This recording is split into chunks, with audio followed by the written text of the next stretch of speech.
Our second on the menu. On the menu is our new Lunch and Learn series, which is being hosted by the Faculty of Science. For those of you who don't know me, my name is Lynn Frizzell, and I am one of the grants officers in the Faculty of Science. Very soon, we will have a second new grants officer starting, and I'm excited about that. So thank you all for joining us here today.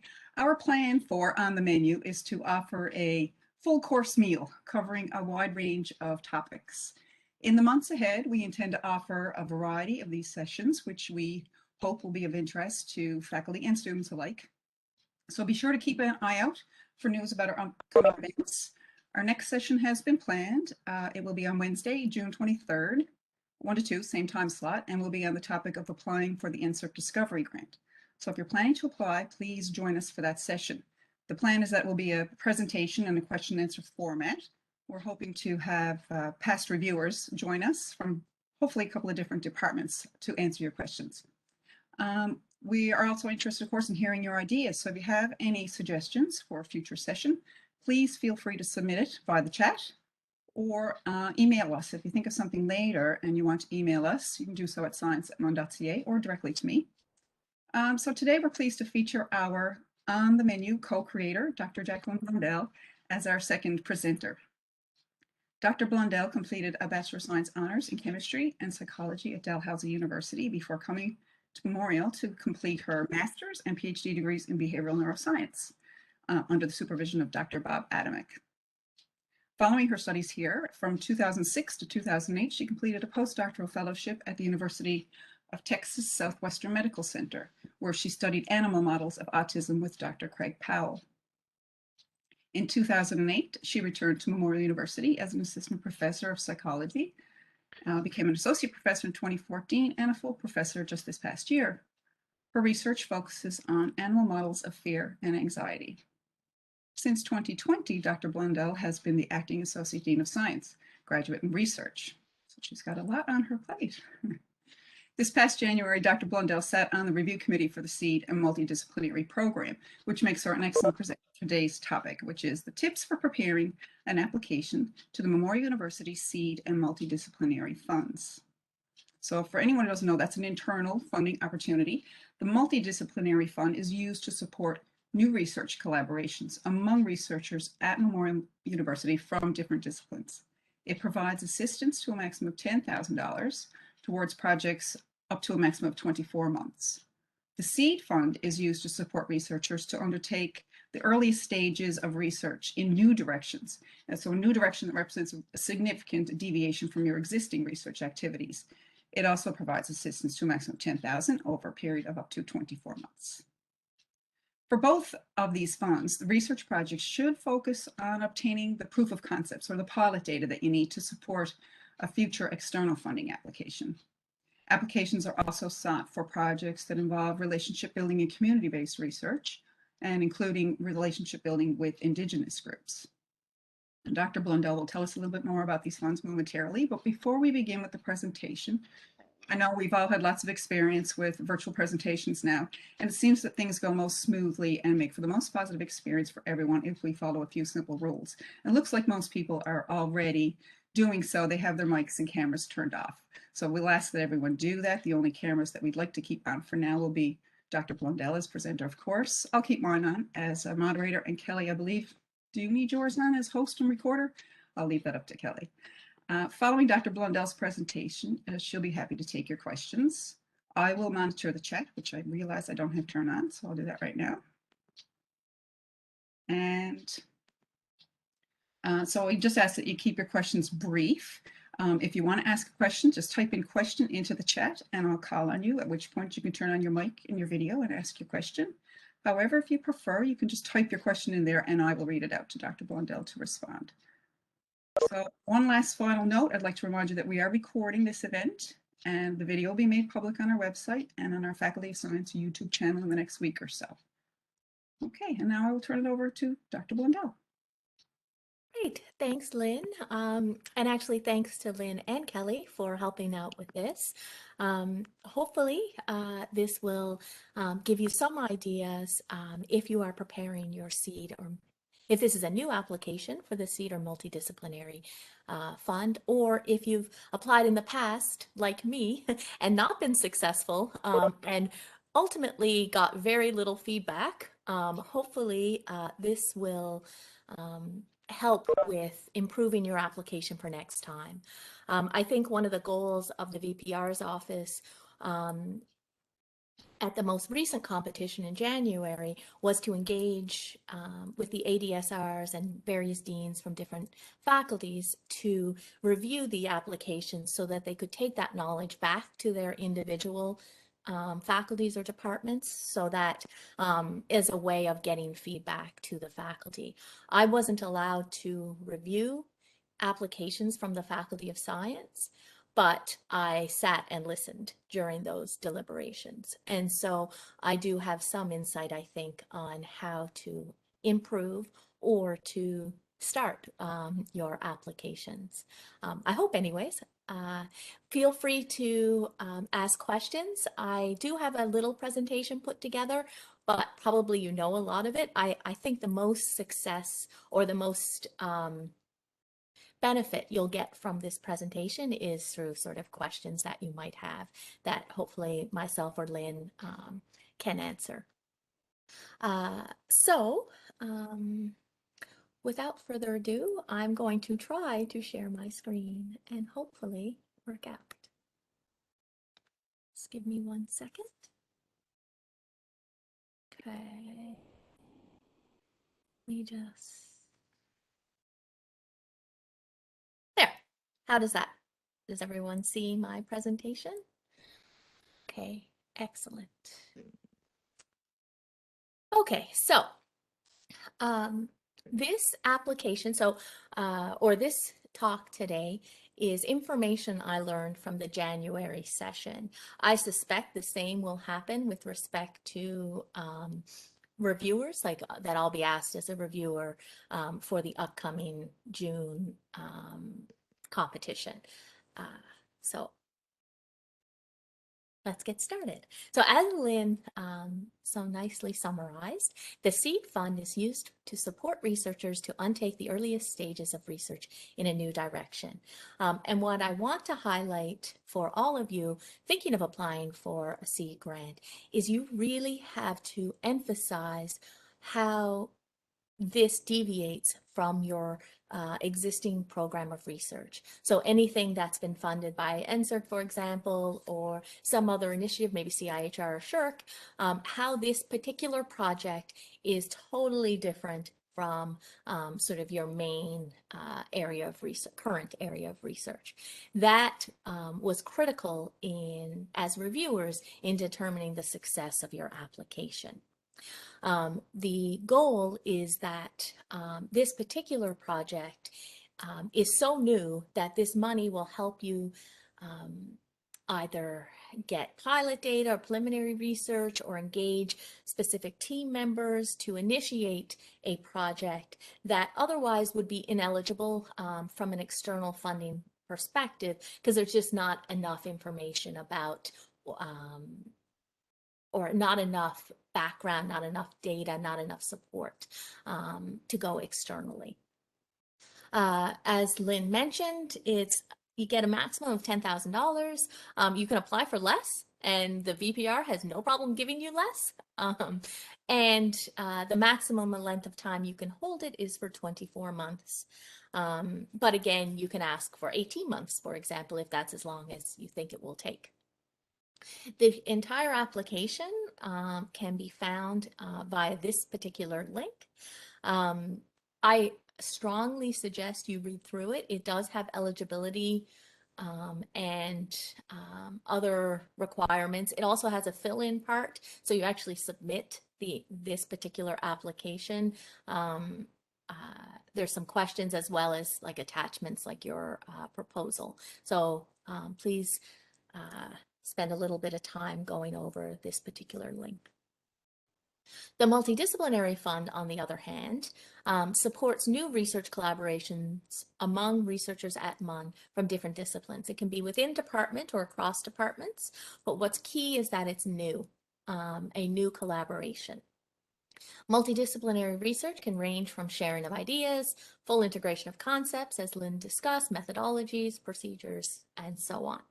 Again, this is up to a maximum of $10,000 and can last up to 24 months. And in bold on that link, it'll say that there will be no extensions. So just keep that in mind. And again, the link here will describe the eligibility and sort of what's required for the entire application. So if you're applying for the seed, you go to the seed link. If you're applying for the multidisciplinary fund, you would use this particular link. So what's the most important, or when I was putting together this presentation, rather, I was trying to think of what, as a reviewer, I used as the most important factor for the seed or multidisciplinary fund. Like, what thing was essential in order for me to recommend that your application be funded.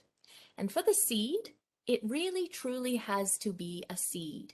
It has to be different from your research program of research. And I know I've said that already, and Lynn said that, but I can't overemphasize it enough, because we did receive several seed applications that were really just extensions of a faculty or researcher's current program of research, and that it's not enough. It has to be different. And you have to sell it as different. You have to convince the reviewer that it's different. There can be very little overlap with your current research. From a multidisciplinary fund perspective, we were really looking for a cohesive and synergistic team, or a cohesive and synergistic team. We focused on identifying the roles for each team member, so making sure that they were clearly identified and that each team member was necessary for the included in the application. And so if you did not describe what each member would do and why they were part of this application, then that was a reason to not recommend it for funding. So really, at the end of the day, what I want you to remember is that for a seed application, you, throughout your application or your proposal, can try and keep the theme that this is different. And for the multidisciplinary fund application, focus on why you've included who you've included and why they're critical for your application. So for all applications, I think this is probably similar both for the seed, multidisciplinary, and even NSERC or any of your other applications you're applying to. The proposal should include a background, which for the purposes of this particular application should be pretty short and relevant to the proposal or the set of experiments that you've outlined. What I also would recommend is to be very clear what your objectives are. So objective 1 is blank. Objective 2 is blank.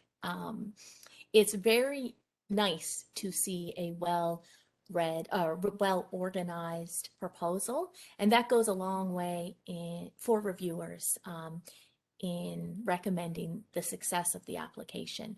Last time, I think I read 25 applications. And so the more organized and clear you are, the better it is, and the better mood the reviewer is in, quite frankly, when they review it. Your methods.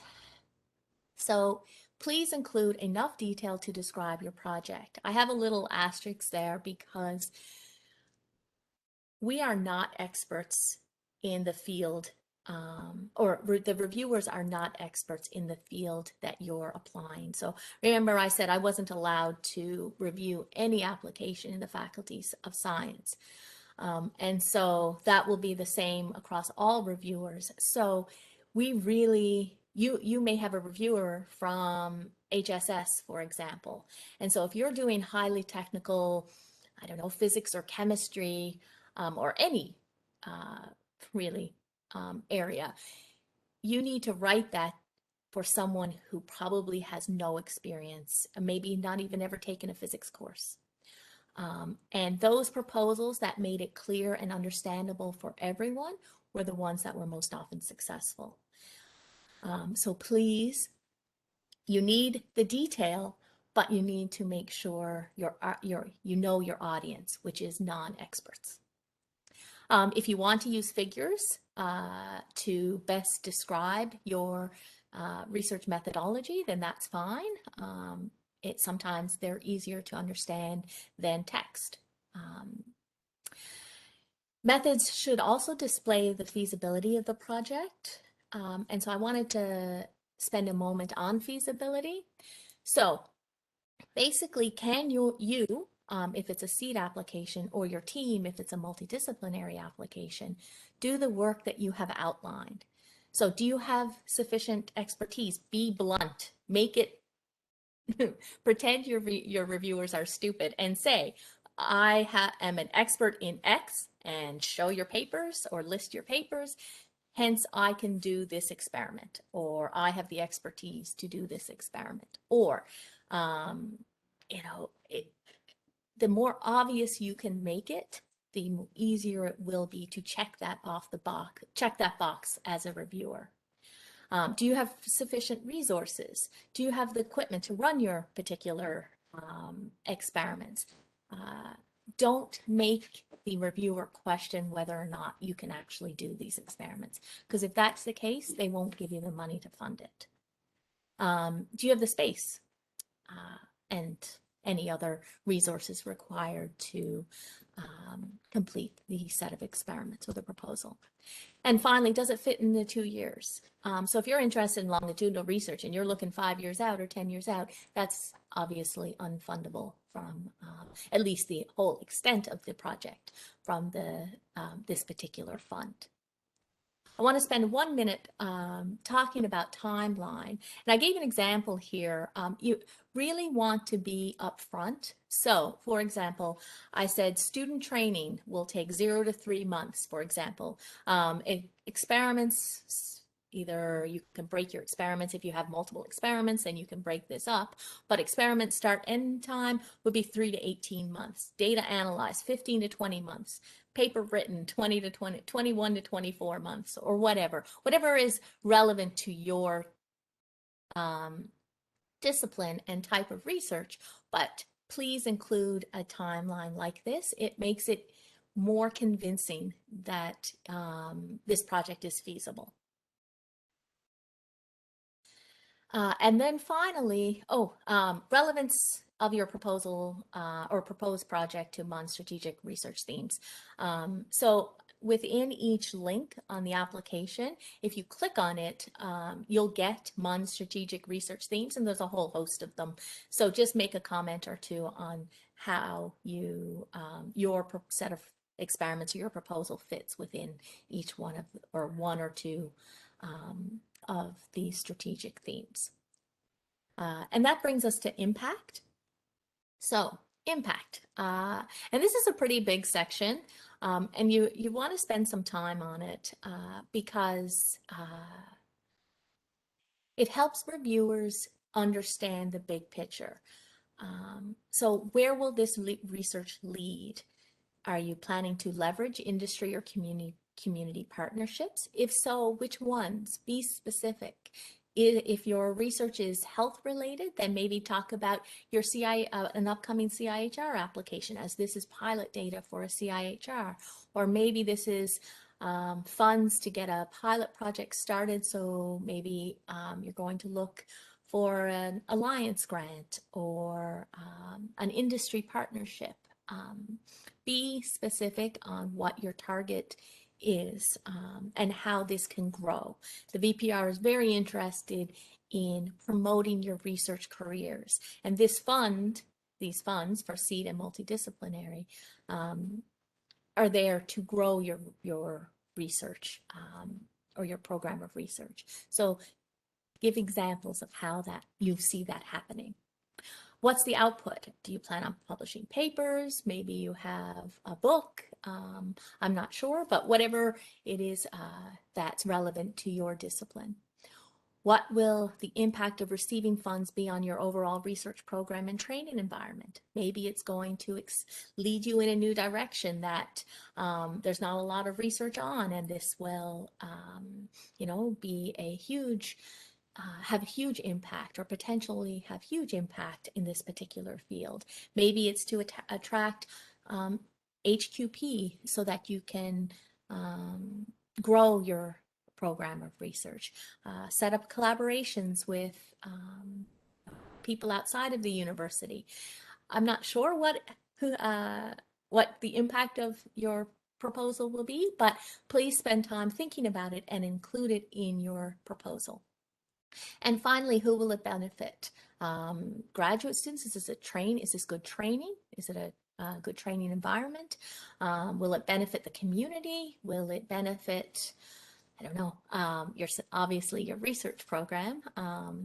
But sort of these are the types of questions that you should be thinking about when you put your impact statement or impact paragraph really together, and try and hit on each one of these. So I mentioned that I would stress this throughout. Please write your proposal in plain language. The experts in your area are not reading your application. I read mostly engineering and HSS were my allocations for the most recent competition in January. So expect the same to be true in January, or in June, sorry, at the current competition. Be clear about your impact and originality of your idea. And so sell yourself, right? Sell your project. Tell me why it's important. I'm not in your area, or the reviewer wouldn't be necessarily in your area. So you want to be very clear and obvious about how important this proposal actually is.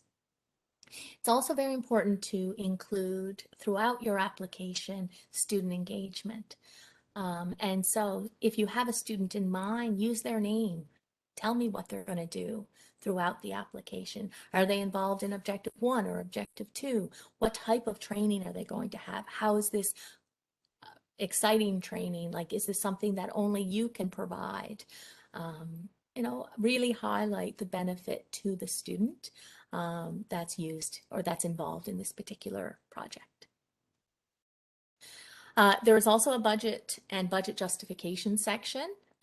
So the VPR would like you to explain any relationship and or overlap between work supported by other funding sources and work supported by your current application. If they find any, your application is sunk. So please be clear how this is different. And that's for the multidisciplinary and the seed fund.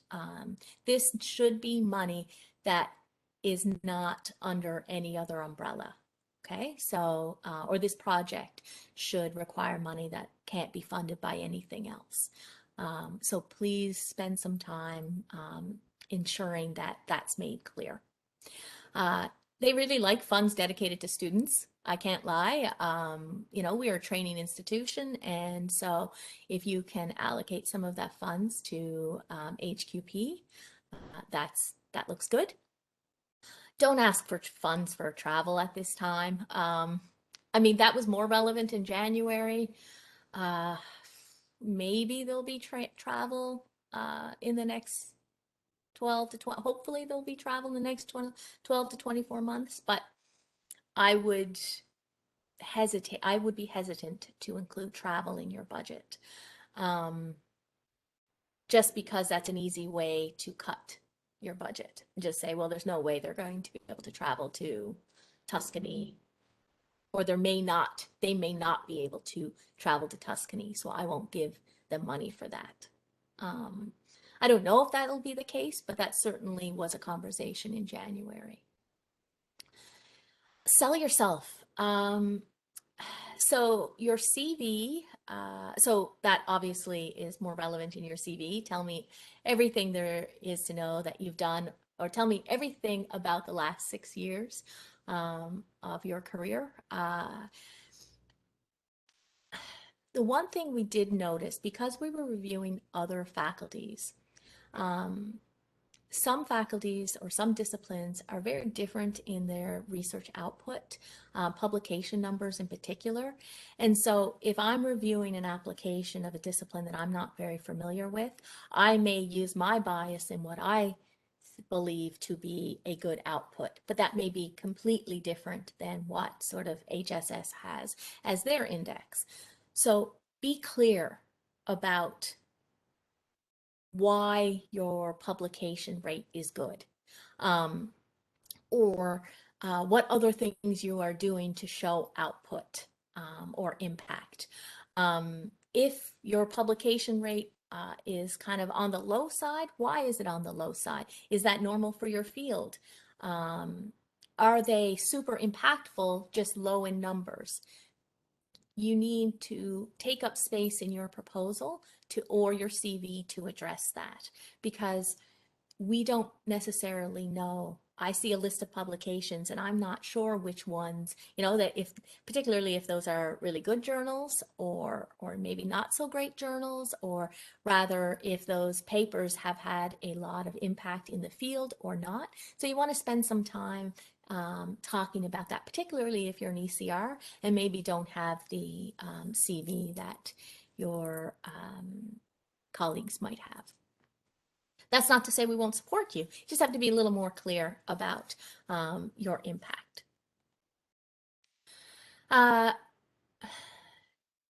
This is another section that you need to spend some time on, and this is the record of previous funding from Seed, Bridge, and Multidisciplinary Fund.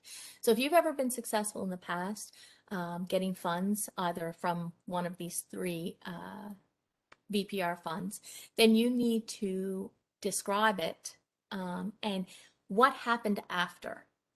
So how have the previous Seed Multidisciplinary or Bridge Multidisciplinary grant affected your program of research? Tell me about your outcomes, your success stories. Did you generate a paper? Maybe you generated collaboration from your Seed or your hopefully from your multidisciplinary. Did you leverage new funds? Did you engage in outreach? Was it, did you get asked by CBC to talk about your research or something like that? Please be very upfront and describe in detail any benefit you got from your previous application. The VPR's office really like to see that because it gives them comfort in giving you more money, basically, to suggesting that you're going to do good things the next time. And talk about your student successes. Who graduated? What did they win any awards? Did they get a fellowship? Have they moved on to get a good postdoctoral or competitive postdoctoral fellowship? Did they publish a paper? Did they do any presentations? So please include that information. It really helps us be confident in giving you money the next time. That you've done such a good job with the money we gave you previously, or not we, the VPR's office gave you previously. So that might have gone on longer than I thought it was going to, so I apologize. But what's most important is follow the instructions, obviously.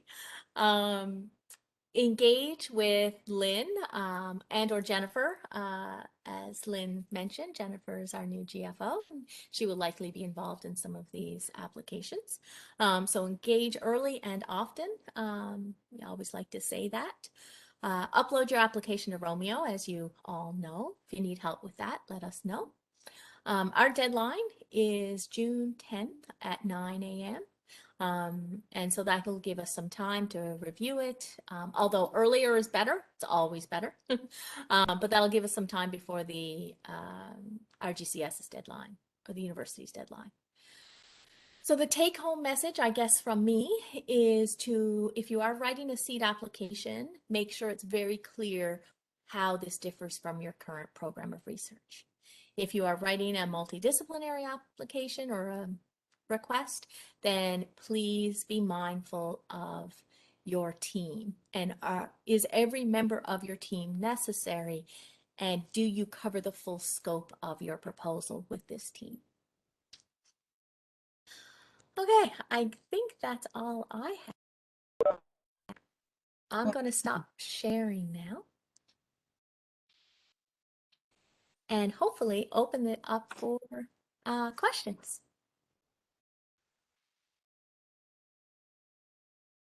Okay, so how many grants, sorry, let me just pull up the chat here. How many grants offered? So there's no specific number, at least so I only have one experience, and that is in the January competition. At that point, there was no number. Basically, the VPR was hopeful that all applications that were deemed fundable were funded. Now, I don't know if that will be the same, if the pot will be that big in June, but that was the sense. If it was worth funding, it got funded in January. So there wasn't a set number. Can more than one proposal be submitted? So do you mean more than one seed or a seed and a multidisciplinary? Lynn, I don't know the answer to that. Do you? I'm trying to remember now. I don't know. Is my video showing? I'm not seeing myself. It isn't. No, my camera is on. I tried turning myself on and off. Somehow, right at this moment, my video has decided to stop working. I don't know why. Well, I apologize for that. I will have to check that. I'll check. I got the guidelines in front of me. I cannot recall whether you can submit more than one. While I check that, we could probably move on to another question. Move on? Yeah. Okay. Dr. Mayim Bond, do you have a question? Yeah, I was wondering when submitting about the justifying our budget. So normally our proposal is going to be like higher than the 10,000, right? So how will you focus to justify only that particular 10,000 budget when you kind of trying to focus on those the minimum amount? Right. So every application I saw only had budgets that were less than $10,000. And so one way to do it would be to say that, what, Lynn, this is another area for you too, maybe that you might have some feedback on, because I really never saw anything that was over $10,000. So we try to kind of make the project smaller to fit into that particular budget. That would be my advice, yes. Okay. And onto the question, you cannot hold more than one seed or multidisciplinary grant at a time. So you can only, I presume you can, I guess you could put in more than one application and hope that one gets funded, but you can't hold both. You can't have more than one, I should say. Okay, Carolyn, can multidisciplinary applications involve co-applicants outside of MUN? So that's a great question. It didn't come up as a reviewer, but when I asked for my own application a couple of years ago, I was looking to include a party outside of Newfoundland, and I was told at that time that it best not to do that. But I can reach out to the VPR's office and ask that for sure, unless Lynn, you know the answer to that question. I have not seen that, but again, that's something that maybe just hasn't come up and we can ask and find out. That's often the case. Not everything is written into the guidelines. The questions come up later. Okay, Carolyn, only SPI. Do you want to clarify? I'm sorry. Do you want to speak? Oh, sorry. I have my video off here. No, I was just wondering, when Lynn read the regulation that only you can only hold the grants or one grant at a time, is that only as a PI or because of your co-applicant? Could you be a co-applicant on a grant that maybe is already, in existence and then apply as a PI for a second grant? Again, another one of those things that's not specified. So if I'll we, have to check that too. yeah. Do you want to take a note there, Lynn, I of these can indeed. questions of Yeah, what I can we can, indeed. and we'll get back to you.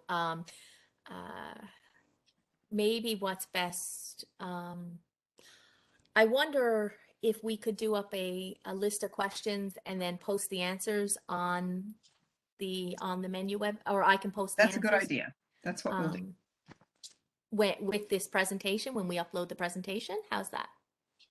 Okay, Dr. Dyer, can applicants be from different campuses? Right. Do you mean from Grenfell or Harlow, for example? I assume that's, or MI? I assume that's what you mean. Yeah. That's exactly what I mean. Yeah. Absolutely. Yep. Yeah, I think that would be great. Again,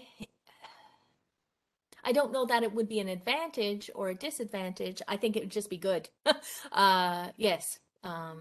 I, in the past, have applied with a faculty member in environmental science from Grenfell.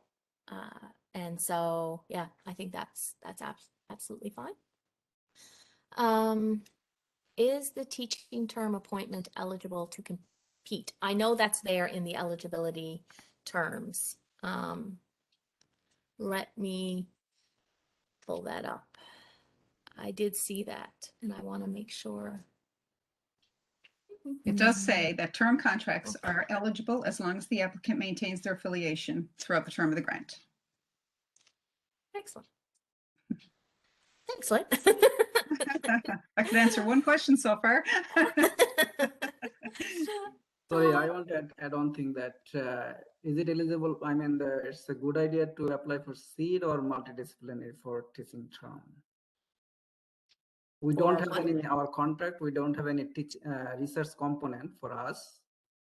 Actually, I tried to apply 2 years back. That time I was not in 3 years. I was in 8-month position, so I was not able to apply. I prepared everything, and finally I could not apply because of this restrictions that I have to be here. I mean, it should be confirmed like 2 years confirmations from the university. So now I am 3 years. So that's why I'm very interested to apply for this. So I'm are you curious at to the do. beginning of your 3 years? So I guess would the app, would you be able to fulfill the 2 years or however long, like if you're only going to ask for 12 months and you have 12 months left on your contract, then that's fine. But however long you're going to ask for the grant to be open, you need to have a contract for at least that long. Does Okay, that thank you. answer your question? Yep. Great.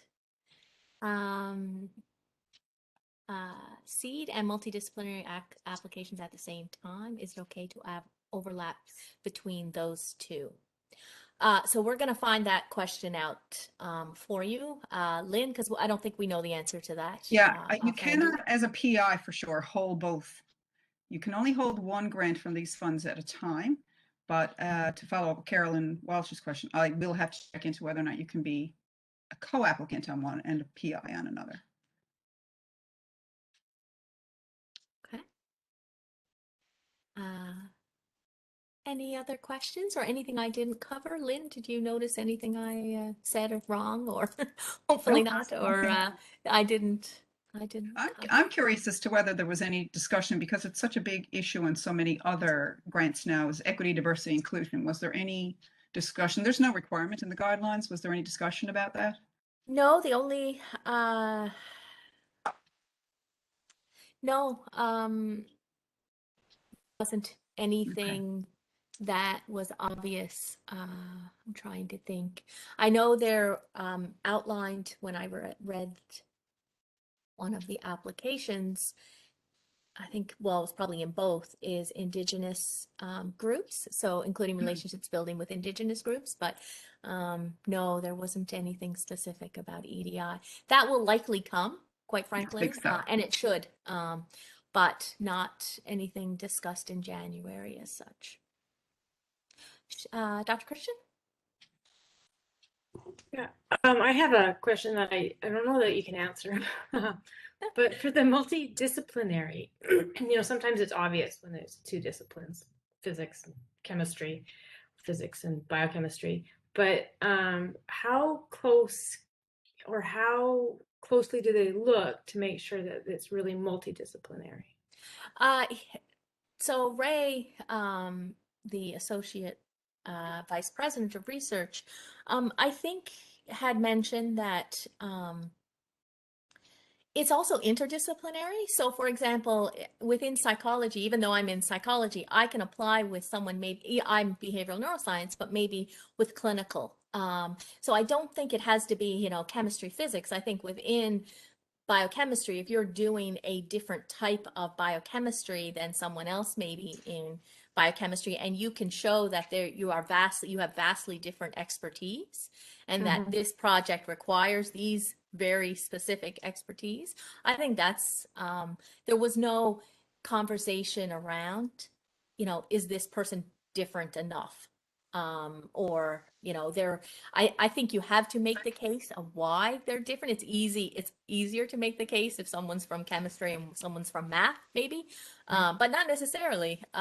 Maybe there's significant overlap there too. But I think what's important is that you explain how you guys are different, or how the both of you are different, and what you bring to the proposal.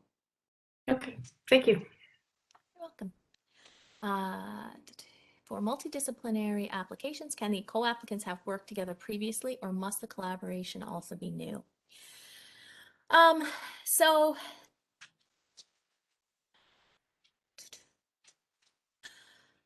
I would hesitate in answering that question a little bit. I think it does say in the application that it should be a new collaboration. But that might mean that maybe you've had a collaboration with one of them in the past, but you're bringing this third person on to do this different type of proposal. I can't imagine that wouldn't be acceptable. But I don't think, you know, if you've been collaborating with this person for the last 10 years or whatever, and you have X number of papers and you're doing another study, I don't think that would fly as well. But again, if you want to send me an email specifically with a question, I can forward that on to Dr. Gozine and see what he thinks of that. Or you can contact Dr. Gozine on your own, of course. But they do like new collaborations. That would be the easiest to be successful, I would say. And it's been my experience, albeit small, that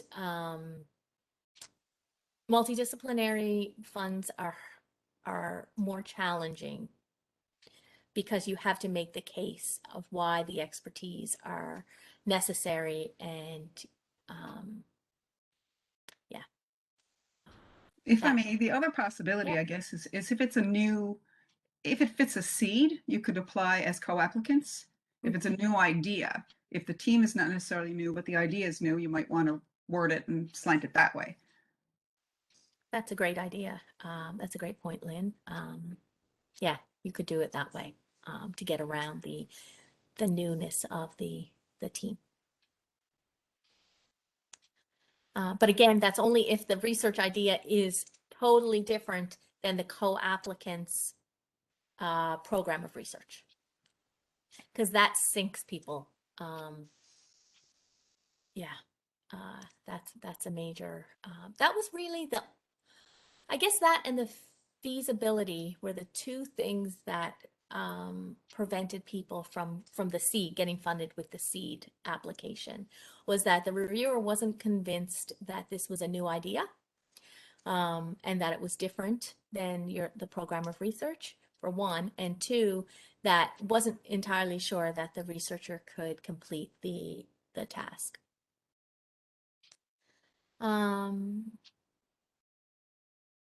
Yes, still has to be new. Yeah.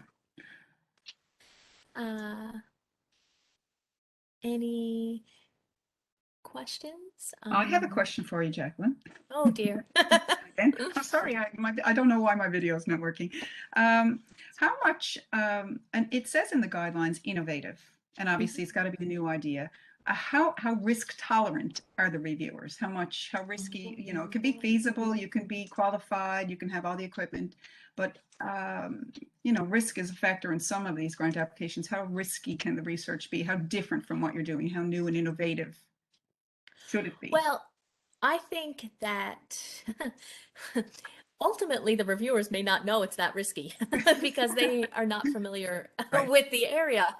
If you have someone from like the associate dean of I don't know, HSS reviewing your grant, then and maybe that the associate dean of HSS is very familiar with that area of research. Probably not. But yeah, so risk never came up. No one ever said, oh, that may not work, or I don't think that's going to work. And hence I don't want to fund it. It was more the mood in the room was, what can we do to fund these projects? Yeah. It The really, idea truly is for was. something new, right? It is a new Right. venture, so, and it's proof of concept, so some risk tolerance must be there. Absolutely. Yeah. And but you have to show what the impact, I guess that's balanced with the impact. You know, what is this going to do? Is this going to make a new field? Is it going to attract cicadas are super coming out every Oh, are they? 17 years. No cracks Sorry. in Washington, D.C. Anyway, yeah, no, I think showing the potential impact, even if it's a little risky, will help reviewers be more confident in recommending funding. Okay, thanks. Right, exactly. Yeah, Yes. exactly, Chris. Yeah. Yeah, it's like you said, you have to prove the feasibility or support your argue your feasibility. Exactly. And, you know, argue it in a way that I can understand, or that, Exactly. you know, someone not in your area can understand, because that is likely who will review your grant. Or there are multiple people who will review, but none of them will be experts likely in the area that you're in. Or even like I said, not even in chemistry, right? Or biology or whatever. We're just not allowed to.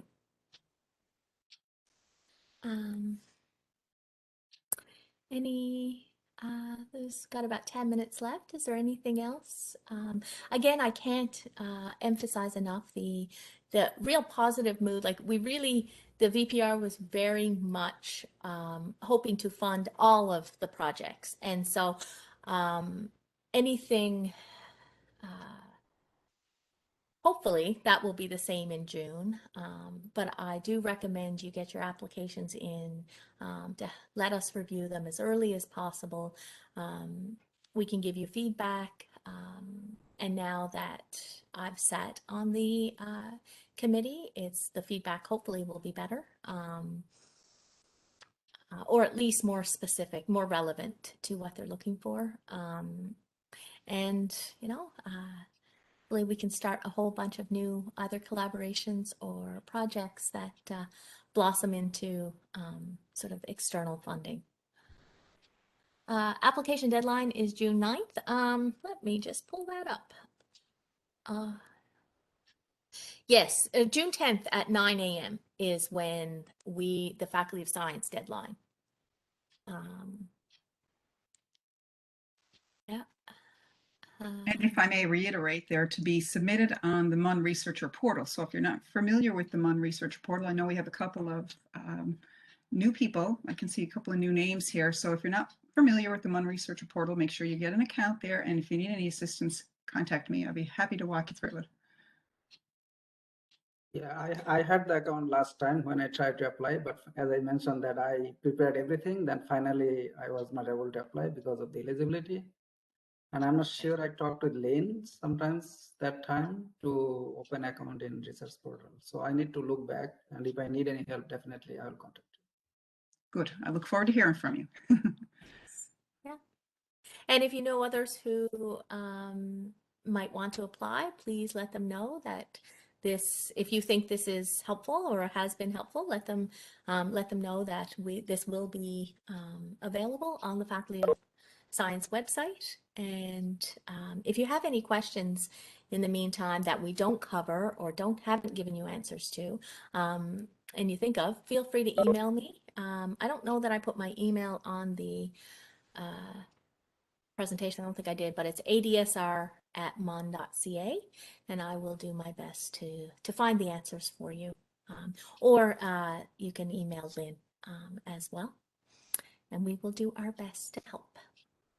Oh, there's a couple of questions here we missed. Oh, I'm sorry. Can you say what the approximate success rate was last time?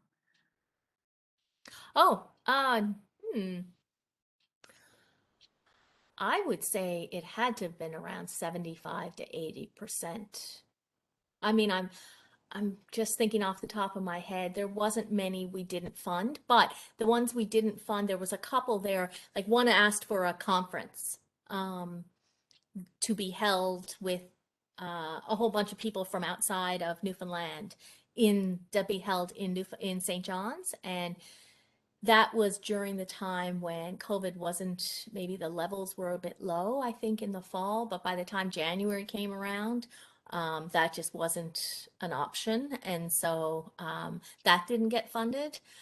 There was a couple of multidisciplinary funds or applications that didn't get funded because the team, it wasn't clear why there were certain members of the team and what their roles would be. And maybe, yeah, but for the most part, I think many of them got funded in the winter. This isn't an exercise in fertility, meaning if it is likely that you will. The success rate is high, I would say. Yeah, it's probably at least 60, probably around 70%. Yeah, maybe I was from the ones that I've seen over the last couple of years. Yeah, maybe I was a little too generous, but. You also asked whether or not the reviewers are given whether or not there's any feedback from the reviewers. Generally not. That feedback would come from engaging with me. There might be a general statement from the VPR's office that might say something like, I don't know,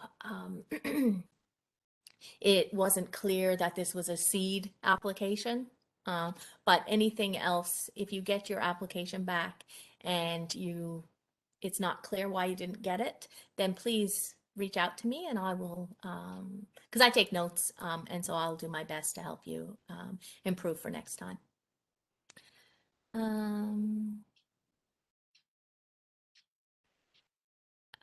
Thank you. This fund is great resource and truly helpful for exploratory research. Yeah, I agree.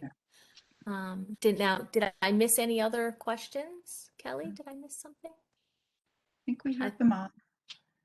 Okay. Oh, Chris Kozak also made the comment that the conference fund is available too, if somebody Oh wants yeah, right. And the VPR's office had no problem saying that, sending feedback saying you should apply for the conference fund. Yeah, don't apply for a conference using this money would be my recommendation. You can, but go to the conference fund first, and I think the VPR would like to use this to supplement, an already funded project, I guess, if you needed more funds. And that's, if I may interject, that's part of my job as grants facilitator, is to help you to find the various sources of funding that can fund your whole program of research. So there's lots of options out there. If you have some ideas, you want to make a meeting with me and we can discuss what the options are available to you. Yeah, I can't stress that enough, that how helpful Lynn has been on specific research initiatives and knowing who fits what and how to get the money, which is a real barrier because there's so much more than just the Tri-Council that we can avail of. So I strongly recommend you do that or engage with her. So just as a note, if you missed it, 40 plus are available for vaccinations now. So if you go on the Government of Newfoundland website and you are above 40, you can book your appointment. Thanks to Dr. Dyer for sharing that. Chris, we're booked in. Excellent. Did anyone have any comments or suggestions for next on the menu, or really anything you had to say? All right. Well, thanks so much. Thanks to Lynn and to Kelly for helping me with this. I appreciate it. Hopefully it was helpful. But again, if there's something we didn't cover, please feel free to reach out and we will do our best to find your answers. All right.